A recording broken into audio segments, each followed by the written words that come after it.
क्रिस्का recording studio Ekangar सराय।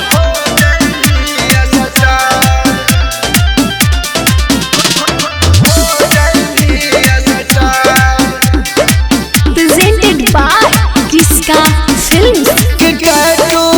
साड़ी जी के बना लेंगे हो जाएगी असटान कि साड़ी जी के बना लेंगे हो जाएगी असटान हो जाएगी असटान के सुगंधी हो जाएगी असटान कि दिलावा में के साड़ी जी के बसा लेंगे हो जाएगी असटान कि साड़ी जी के बना लेंगे हो जाएगी असटान।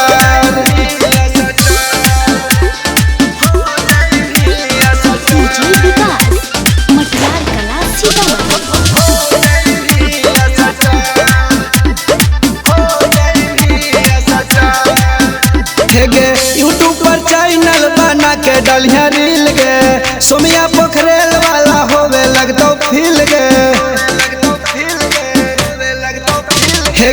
यूट्यूब पर चैनल बना के डलिया रील गे सोमिया पोखरेल वाला होवे लगतो फील गे भैया टुनटुन ही से आवे लगता अगुआ राह में ना तू अब कुमार कि साड़ी जी के बना लेंगे हो जाएगी असटान कि साड़ी जी के बना लेंगे हो जाएगी असटान।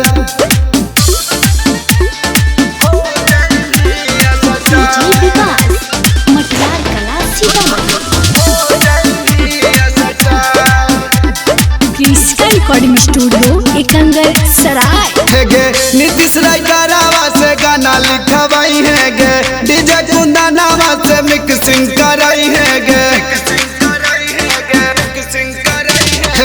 नीतीश राइटरवा से गाना लिखवाई है गे डीजे कुंदनवा से मिक्सिंग कराई है गे प्यारे पिंटू बर्मा दे लगता ऊपर हो जाएगी तू गया का कि साड़ी जी के बना लेंगे हो जाएगी असटान कि दिलावा में के साड़ी जी के बसा लेंगे हो जाएगी असटान। क्रिस्का रिकॉर्डिंग स्टूडियो एकंगर सराय।